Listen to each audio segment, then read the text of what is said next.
Hi hello నమస్తే welcome to విజయ మా ఊరు ఆడియో బుక్స్ ఛానల్. నేను విజయలక్ష్మిని. ఫ్రెండ్స్, ఈరోజు చక్కటి కథతో మళ్ళీ మీ ముందుకు వచ్చానండి. ఈరోజు మీకు వినిపించబోతున్న కథ శ్రీమతి గొర్తి వాణి శ్రీనివాస్ గారి చేరువైన దూరం కథను వినిపించబోతున్నాను ఆడియోగా. మరి ఈ కథా మంజరి వారి 4వ వార్షికోత్సవ పోటీలో ఎంపికైన కథ. సో ఇప్పుడు మీకు వినిపించబోతున్న ఆడియో చేరువైన దూరం కథ. రచన Shrimati Gorthi Vani Srinivas. Jubilee bus station. రాత్రి 10 గంటలు. చెరో పక్కన శంఖు చక్రాల్లా పండంటి 2 పిల్లలతో బస్సు కోసం నిలబడ్డాడు మనోహర్. అతని కొలీగ్ శశికాంత్ అక్కడికొచ్చాడు. ఎటువైపు సార్ ప్రయాణం అని అడిగాడు. మేం పల్లెకు పోతున్నాం ఒకేసారి చెప్పారు పిల్లలిద్దరూ హుషారుగా. వావ్! సెలవుల్లో పిల్లల్ని పల్లెలకు తీసుకెళ్లి అక్కడి పరిసరాలను చూపించడం గొప్ప ఎడ్యుకేషన్. మా పిల్లల్ని కూడా తీసుకెళ్లాలని అనుకుంటున్నాను. అసలు వీలు కుదరట్లేదు సార్ అన్నాడు శశికాంత్. నేను వీలు కుదుర్చుకుని వెళ్తున్నాను. వీళ్ళని అక్కడ దింపి 2 రోజుల్లో వచ్చేస్తాను అన్నాడు మనోహర్. సార్, మా తమ్ముడికి సంబంధాలు చూస్తున్నాం. అక్కడెవరన్నా మంచి పిల్ల ఉంటే చెప్పి పుణ్యం కట్టుకోండి. ఇంకేం లేదు సార్, పల్లెటూరు పిల్లయితే ఒద్దిగ్గా ఉంటుందని అన్నాడు శశికాంత్. తప్పకుండా చూసి చెప్తాను అన్నాడు. 2 పిల్లల్ని తీసుకుని బస్సు ఎక్కాడు మనోహర్. బస్సు విజయవాడ వైపు వెళ్తోంది. మనోహర్కి 10 సంవత్సరాల క్రితం జరిగింది గుర్తొచ్చింది. అలా ఉన్నావేంటి? ఏదైనా సమస్య అడిగాడు అతని మిత్రుడు గోవింద్. మా ఊరు నుంచి ఉత్తరం వచ్చింది. మరదలు రాసింది. మా మావయ్యకు ఒంట్లో బాలేదుట. ఓసారి వచ్చి చూసి వెళ్ళమని రాసింది.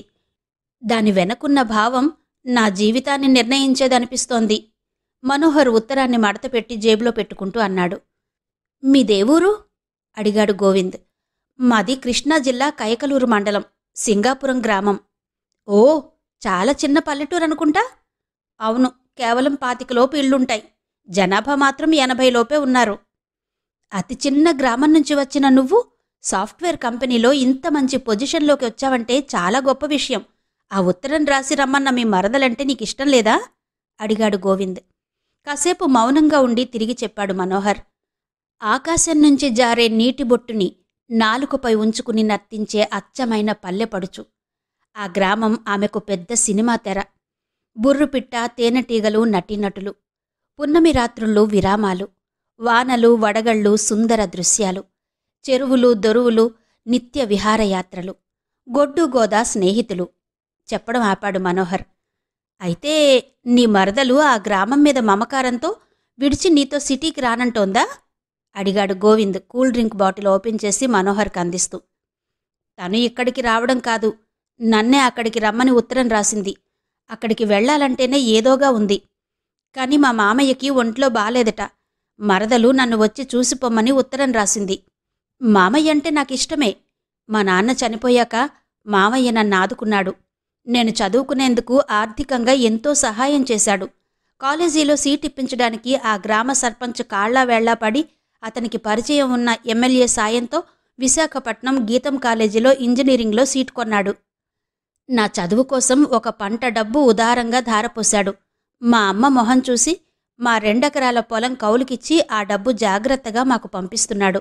ఆయనే నా జీవితానికి ఒక దారి చూపించాడు. అందుకు కృతజ్ఞుణ్ణి. ఇప్పుడు నేను వెళ్ళానంటే ఆయన కూతుర్ని పెళ్లి చేసుకోమని అడుగుతాడు. ఆయన నా కోసం చేసిన త్యాగానికి ప్రతిఫలం తప్పకుండా ఇమ్మంటాడు. నేనప్పుడు ఇరుకున పడక తప్పదు చెప్పి ఆగాడు మనోహర్. పెళ్లి చాలా పెద్ద విషయం. ఇద్దరికీ నచ్చితేనే అది జరుగుతుంది. అవన్నీ పక్కన పెట్టి ముందు మీ మావయ్య ఎలా ఉన్నారో చూసి రాకూడదా? మనం రుణం తీర్చుకోలేనివి కొన్నుంటాయి. ఎలాగూ తీరదు కదా అని అలా నిర్లక్ష్యంగా వదిలేయకూడదు అన్నాడు గోవింద్. స్నేహితుడిచ్చిన సలహా మేరకు ఆఫీస్కు సెలవు పెట్టి సింగాపురం బయలుదేరాడు మనోహర్. మనోహర్ ఆలోచనలు బస్సుతో పాటే వేగం అందుకున్నాయి. మరదలు రమ్మని ఉత్తరం రాసిందంటే మామయ్య ఆరోగ్యం పూర్తిగా క్షీణించిందేమో. జరగరానిదేదన్నా జరిగిందా?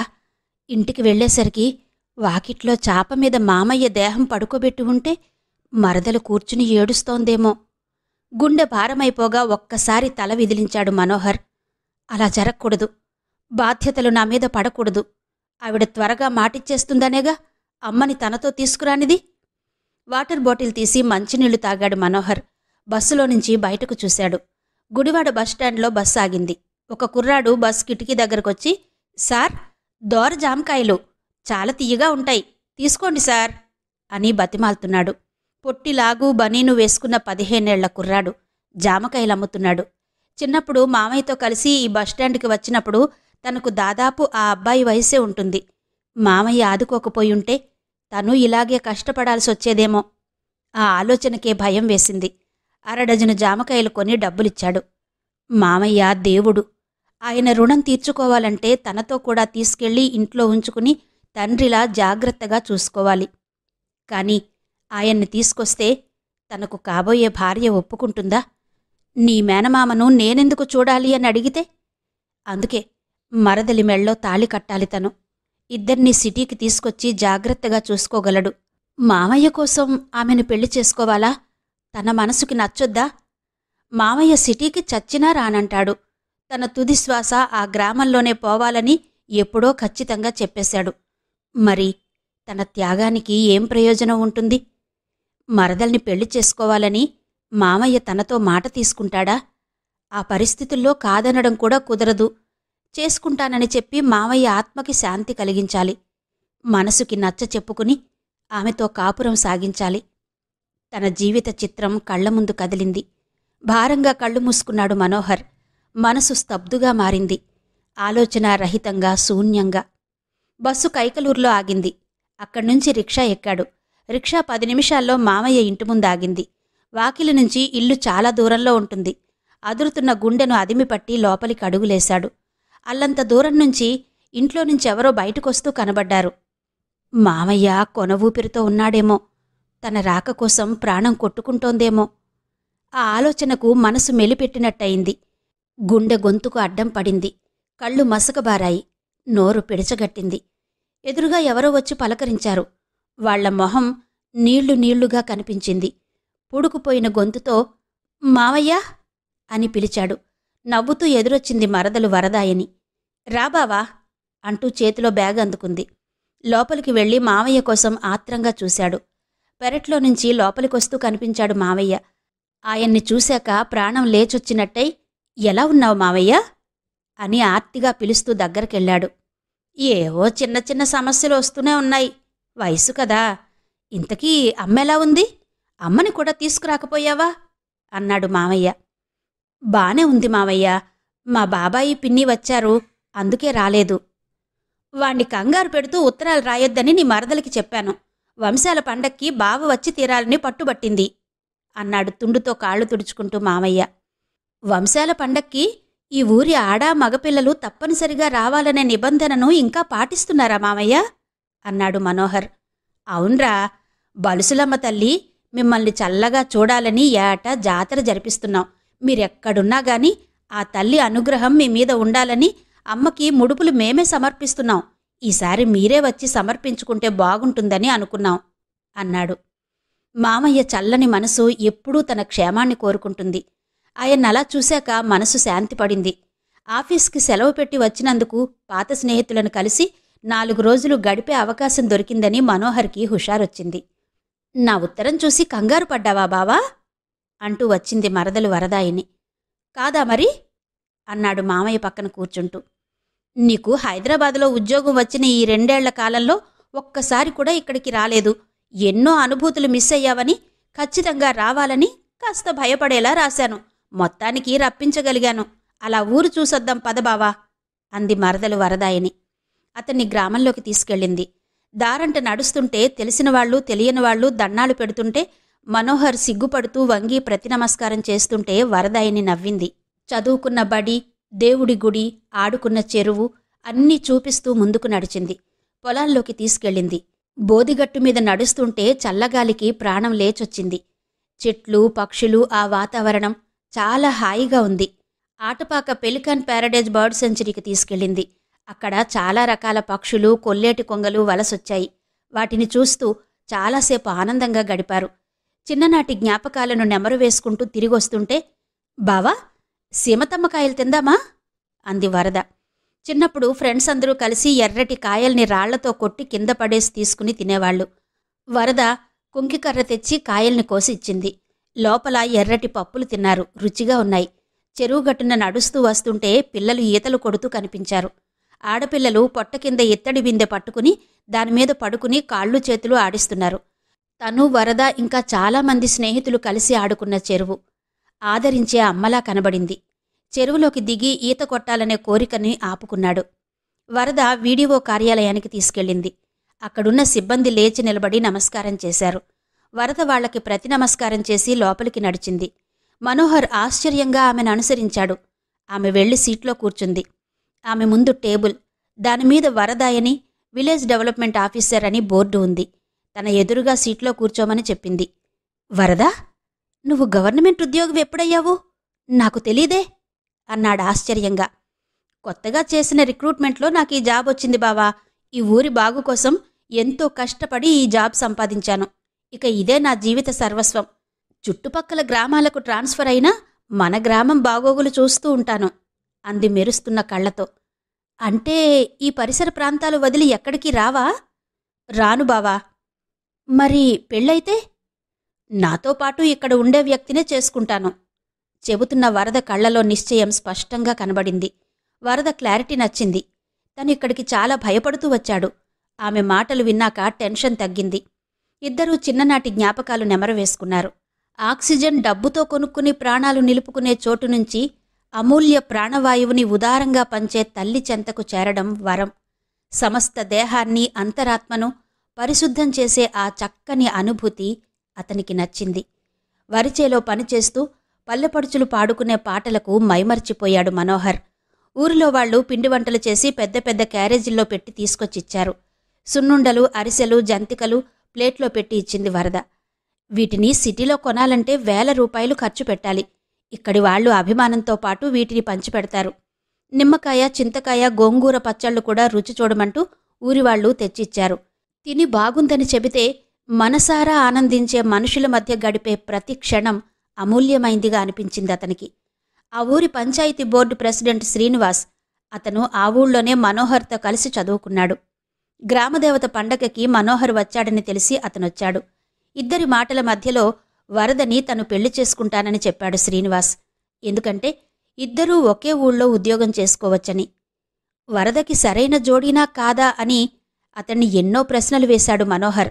అతని మాటలను బట్టి వరద ఉద్యోగం చూసి తప్ప ఆమె భావాలు నచ్చి కాదనిపించింది. వరద జీవితాశయాన్ని గౌరవిస్తాడా? వ్యక్తిత్వానికి విలువిస్తాడా? వరద అభిప్రాయం తెలుసుకోవాలనుకున్నాడు మనోహర్. పెళ్లి ప్రస్తావన తీసుకొచ్చాడు. ఆమె తనకు కాబోయే భర్త ఈ గ్రామ అభివృద్ధిని కోరుకునే వ్యక్తి అయి ఉండాలి, ఈ ఊళ్ళో ఉండే వ్యక్తి అయితే చాలు, పెళ్లి చేసుకుంటానని చెప్పింది. తనతో పాటు పెరిగిన వరద ఇంత పరిణితి సాధించిందని ఊహించలేదు. స్వచ్ఛమైన మనసున్న మనుషులు అరుదుగా ఉంటారు. వాళ్లని అపురూపంగా చూసుకోవాలి. ఆమె ఆశయాలు నెరవేరాలంటే మంచి వ్యక్తి భాగస్వామి కావాలి. శ్రీనివాసులో ఆ లక్షణాలు ఏ కోశానా కనిపించలేదు. వరదతో మాట్లాడుతుంటే కాలం ఎలా పరిగెడుతోందో తెలియలేదు. ఆమె మాటలు మనసుకి ఊపిరి పోస్తున్నట్టుగా ఉన్నాయి. పచ్చని పంట చేనులా పూటకొక సొగసును సంతరించుకుంటూ అందమైన నదిలా కదులుతూ ఆప్యాయతను పంచే తీరు అతనికి నచ్చింది. అతని ఆలోచనల నిండా వరద నిండిపోయింది. ఆమెను తనకి బలవంతంగా కట్టబెడతారేమో అనే స్థితి నుంచి తనే ఆమెను పెళ్లి చేసుకుంటే బాగుంటుంది అనే ఆలోచన మొదలైంది. తటపటాయిస్తూనే ఆ మాట ఆమెతో చెప్పాడు. సారీ బావా, ఈ ఊరితో అనుబంధాన్ని తెంచుకుని నీతో రాలేను అంది. మనోహర్లో ఆందోళన పెరిగింది. అపురూపమైన వజ్రం చేజారిపోయినట్టు విలవిల్లాడాడు. మామయ్యకు తన మనసులో మాట చెప్పాడు. నువ్వు నా అల్లుడువైతే అంతకంటే ఆనందమేముంది? కాని మేం సిటీకి రాలేంరా. వరద కూడా ఈ పల్లె విడిచి రాలేదు. తన ఆశయాన్ని నేను కాదనలేను. నీ అభిరుచికి తగిన పిల్లను చూసి పెళ్లి చేసుకుంటే నువ్వు సుఖపడతావు అని చెప్పాడు మామయ్య. అప్పటికే వరద మనోహర్ మనసులో స్థిరపడింది. ఆమెను కాకుండా వేరొకరిని తన జీవితంలోకి ఆహ్వానించాలనే ఆలోచన మానుకున్నాడు. ఇష్టమైన చోట కష్టం ఉండదు, సర్దుబాటు చేసుకుంటే సమస్య ఉండదు. వరద ఈ గ్రామం విడిచి రావక్కర్లేదు మామయ్య, నేనే వచ్చిపోతుంటాను. మా వివాహ బంధం అర్ధభాగం మాకోసం, మిగతా సగభాగం వరద ఆశయ సాధనం కోసం గడుపుతాం. స్వార్థానికి ఆవల బతికే జీవన విధానాన్ని అలవాటు చేసుకుంటాం అని చెప్పాడు. తలుపు పక్కన నిలబడి వింటున్న వరద కాస్త ముందుకొచ్చి నిలబడింది. ఆమె అంగీకారం కోసం చూశాడు. చిన్నగా నవ్వింది. మబ్బుల మాటున మెరుపో, కొమ్మల చాటున పిలుపో హరివిల్లు కంటి విరిపో ఏమో అద్భుతంగా ఉంది ఆ కలవరం. సానుకూలమైన కలవరం. వరద మెళ్ళో సంతోషంగా తాళి కట్టాడు మనోహర్. బస్సు కైకలూరులో ఆగింది. 2 పిల్లలతో ఆటో ఎక్కి సింగాపురం ఇంటికి వెళ్లాడు మనోహర్. పిల్లలు అమ్మా అంటూ లోపలికి పరుగెత్తుకెళ్లి తల్లిని వాటేసుకున్నారు. వరద వాళ్లని ముద్దాడింది. పరీక్షలు బాగా రాశారా అని అడిగింది. పిల్లలకు బెల్లం కలిపిన పాలు పట్టించింది. ఓ, చక్కగా రాశారు. మీరు బాగా చదివి చక్కగా పరీక్షలు రాస్తే పల్లెకు పోదామని చెప్పాను. అంతే. ఇక చూడాలి వాళ్ల సరదా. ఎవరూ చెప్పకుండానే ఎప్పటికప్పుడు చదివేసుకున్నారు నవ్వుతూ చెప్పాడు మనోహర్. అమ్మా, మాకు వలస పక్షుల్ని చూపించవా అని అడిగారు పిల్లలు. సాయంత్రం తీసుకెళ్లి చూపిస్తానన్నా. కొన్ని కొత్త పక్షులు కూడా వచ్చాయి. ఎంత బావున్నాయో అంది వరద. వాళ్లకి ఆ పల్లె ఒక వరం. మనసుకి హాయినిచ్చే విరామ ప్రదేశం. హైదరాబాదులో బామ్మ తండ్రితో కలిసి ఉంటూ అక్కడే స్కూల్లో చదువుకుంటూ సెలవులు దొరికితే చాలు పల్లె తల్లి దగ్గరకు పరుగున వస్తారు. రావడమే ఆలస్యం. ఆ తల్లి బిడ్డల్ని లాలనగా అక్కున చేర్చుకుంటుంది. పెరట్లో మల్లెపందిరి కింద మంచం మీద విశ్రాంతిగా పడుకుని పాటలు వింటున్నాడు మనోహర్. తరలిరాద తనే వసంతం తన దరికిరాని వనాల కోసం అంటూ పాట వినబడుతుంటే భార్య వరదాయిని కొబ్బరి నీళ్ల గ్లాస్తో వచ్చింది. బావా, పల్లె సిటీలకు మధ్య వారధి వేసింది కదా మన పెళ్ళి. ఎవరి కర్తవ్యానికి వాళ్లు న్యాయం చేస్తూ రెండిటి ప్రాధాన్యత కాపాడుకుంటూ మనసిచ్చి పుచ్చుకునే మనువులు జరగాలని ఈ పల్లె కోరిక అంది వరద భర్తకి నీళ్ల గ్లాస్ అందిస్తూ. అవును, నేను అనే స్వార్థాన్ని వదిలేస్తే అన్నీ సాధ్యమే.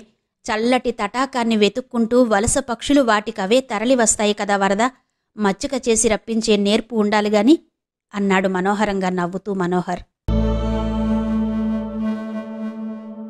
చేరువైన దూరం. శ్రీమతి గొర్తి వాణి శ్రీనివాస్ గారి కథ ఆడియో రూపంలో విన్నారు కదా. మరి ఈ కథ మీద, ఆడియో మీద మీ అభిప్రాయాలు తప్పకుండా తెలియచేస్తారు కదూ. మరో చక్కటి కథతో మళ్ళీ మీ ముందుకొస్తాను. అంతవరకు సెలవు. నమస్తే.